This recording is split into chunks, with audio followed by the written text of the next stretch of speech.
Senhor esteja convosco. Ele está no meio de nós. Proclamação do Evangelho de Jesus Cristo, segundo João. Glória a vós, Senhor. Naquele tempo, muitos dos discípulos de Jesus que o escutaram disseram: essa palavra é dura, quem consegue escutá-la? Sabendo que seus discípulos estavam murmurando por causa disso mesmo, Jesus perguntou: isto vos escandaliza? E quando virdes o Filho do Homem subindo para onde estava antes? O Espírito é que dá vida, a carne não adianta nada. As palavras que vos mencionei, que vos falei, são Espírito e vida. Mas entre vós há alguns que não creem. Jesus sabia desde o início quem eram os que não tinham fé e quem o havia de entregá-lo.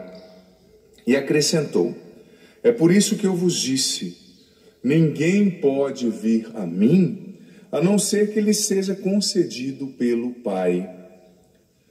A partir deste momento, daquele momento, muitos discípulos voltaram atrás e não andavam mais com ele. Então, Jesus disse aos 12, vós também quereis ir embora? Simão Pedro respondeu: a quem iremos, Senhor? Tu tens palavras de vida eterna. Nós cremos firmemente e reconhecemos que tu és o Santo de Deus. Palavra da salvação. Glória a vós, Senhor. Senhor, nós te pedimos, ilumina a nossa compreensão, nosso entendimento com teu Espírito nessa manhã, para que sejamos capazes de entender a profundidade dessa palavra. Vem, Espírito Santo, seja o nosso pedagogo. Vem, Espírito Santo, nos conduza nessa reflexão. Nos dê o entendimento de tudo que ouviremos aqui. Em nome do Pai, do Filho, do Espírito Santo. Amém. Podemos nos sentar um momento, por gentileza.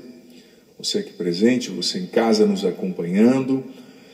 Como o padre se referiu no início, nós concluímos hoje com este evangelho o ciclo do discurso apresentado nessa semana, exceto no domingo passado. Claro que o domingo faz uso das leituras pascais, das referências pascais, porque nós estamos no tempo da Páscoa. Nós concluímos o discurso sobre o pão da vida. E com todo respeito mesmo, entenda bem, é difícil a gente ver pessoas de outras denominações cristãs pregando sobre esse capítulo. Quase você não vê. Porque neste capítulo Jesus é muito explícito, não é? Muito explícito falando sobre esse mistério que é o sacramento da Eucaristia. E é interessante que esse assunto é controverso desde o início, né? Controverso porque, como os próprios discípulos disseram, no versículo 60, essa palavra é muito dura, quem consegue escutá-la? Imagina, foi aproximadamente isso 1 ano antes da instituição da Eucaristia no cenáculo. Jesus, com muita sinceridade, Jesus, gente, uma coisa que a gente tem que colocar na cabeça, ele não queria fã-clube, ele não queria seguidores, ele queria discípulos, é diferente. Jesus não abria concessões, não negociava a verdade que do Pai ele havia recebido. Então, 1 ano antes ele já disse, olha, vocês vão comer a minha carne e beber o meu sangue, né? Tanto que nos primeiros séculos os cristãos foram acusados de antropofagismo, que é justamente o canibalismo, diziam que eles comiam carne humana por causa desse discurso de Jesus. O imperador romano até matou muitos cristãos com essa desculpa, né?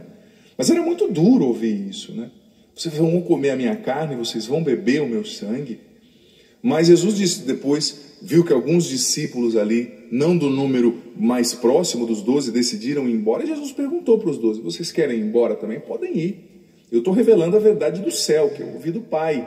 Se isso vos escandaliza, o que vai acontecer quando vocês virem o Filho do Homem subindo para o céu onde ele estava antes, né? E veja bem, a gente tem que entender que muitas coisas na vida de fé nos escandalizam.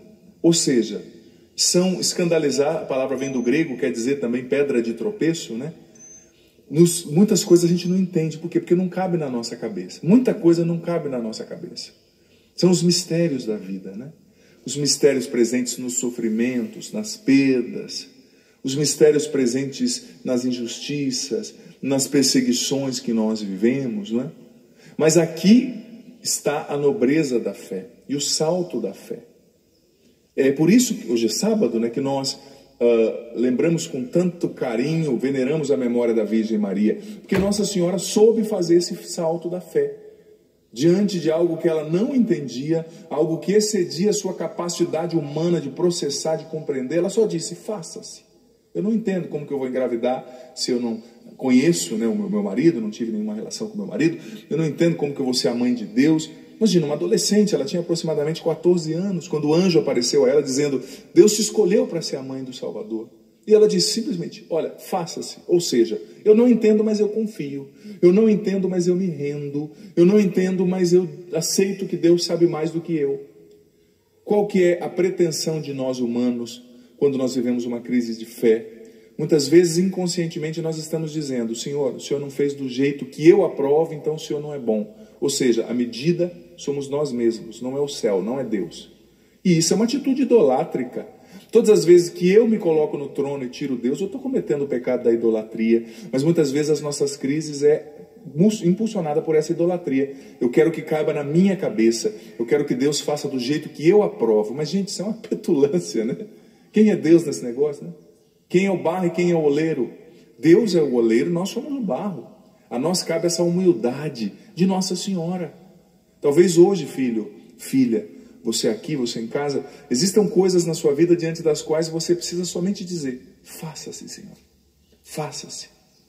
Eu não entendo, mas o Senhor sabe mais. O Senhor sabe mais. O Senhor tem coisas melhores para mim do que o que eu imagino, do que o que eu imagino, né? E você sabe o que é bonito aqui na atitude de Pedro? Pedro salvou a pátria aqui, né, com os discípulos. Vocês querem ir embora também? Pedro já tomou a palavra. Não, não. A quem nós vamos? A quem nós iríamos? Só o Senhor tem palavra de vida eterna. Bonito nessa atitude de Pedro, que por trás, nas entrelinhas, a gente percebe que o que Pedro fez? Ele aceitou perder para Deus. Porque quem perde para Deus sempre ganha. E quem quer ganhar de Deus sempre perde. Não adianta. Pedro aceitou perder. Olha, Senhor, com certeza Pedro ainda não entendia. Porque, gente, eles foram entender mesmo tudo a partir do evento Pentecostes, quando o Espírito Santo veio, né, e quando Jesus ressuscitado abriu a inteligência de alguns ali, né, diz o texto bíblico.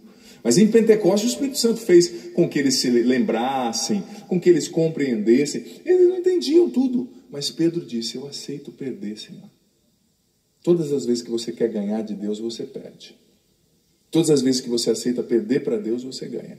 Talvez hoje na sua, na minha, na nossa vida, existam situações nas quais a gente tem que simplesmente perder. Eu aceito perder. Eu não entendo, mas eu confio.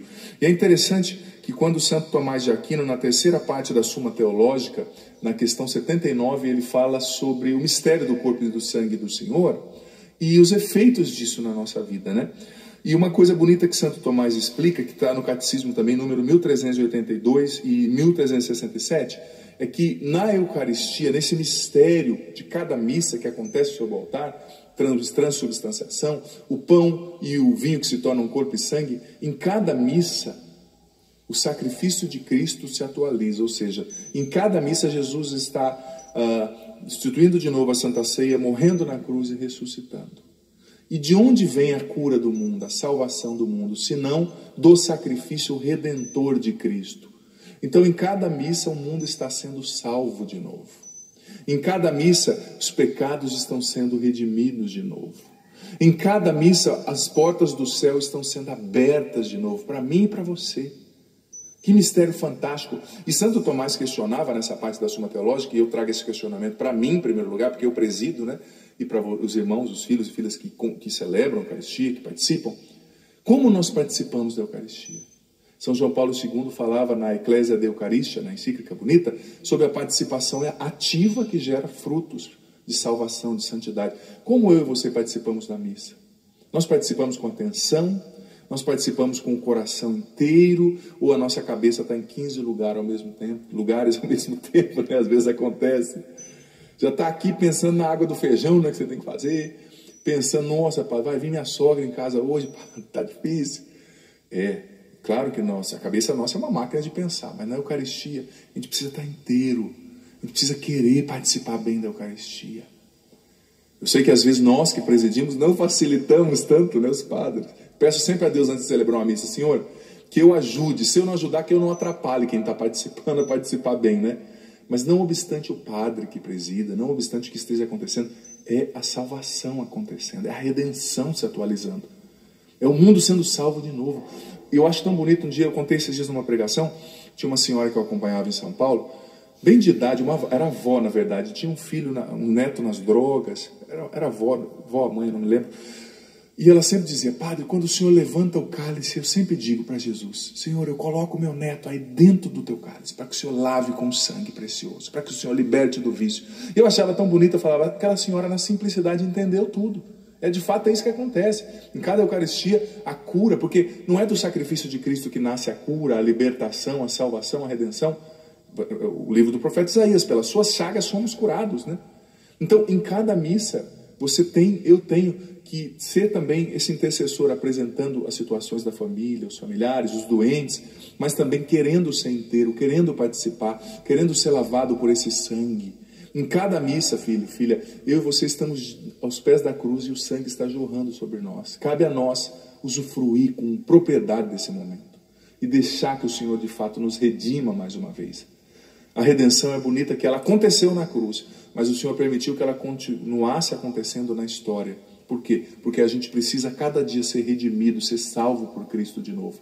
Aquilo que o Monsenhor Jonas Abib nos ensina na Canção Nova, em cada dia a gente precisa ter um novo encontro pessoal com Cristo, para que sejamos salvos, para que a graça da salvação se atualize em nós, para que sejamos cheios do Espírito Santo, amemos a Deus a Eucaristia e não negociemos as verdades da fé. Não dá para negociar. Cristo não negociou e nós não podemos negociar. A Eucaristia é a Eucaristia, precisamos amá-la, dar a vida por ela se for o caso e pregar sobre ela. Enfim, Senhor, nessa manhã de sábado eu peço, pela força dessa Eucaristia na qual a redenção acontece novamente, cura, Jesus, o nosso coração, cura o coração daqueles que estão feridos pela mágoa, pelo ódio, pelas perdas, pelas injustiças, cura os corações machucados, distantes de Ti. Quantas pessoas talvez revoltadas como esses discípulos ali que Te abandonaram nesse discurso estavam. Quantas pessoas revoltadas com a igreja, com pastores, com padres. Quantas pessoas machucadas, Senhor. Cura o nosso coração. Cura o coração dos filhos e filhas que estão distantes de Ti, que não conseguem acreditar na Eucaristia. Tantas pessoas também, Senhor, privadas desse sacramento por algum estado de vida, por alguma escolha. Eu sei que o Senhor não rejeita essas pessoas que não podem comungar. O Senhor as ama, o Senhor as acolhe com carinho, elas podem fazer a comunhão espiritual também. Mas cura o coração daqueles revoltados com o Senhor, com a palavra, com a fé.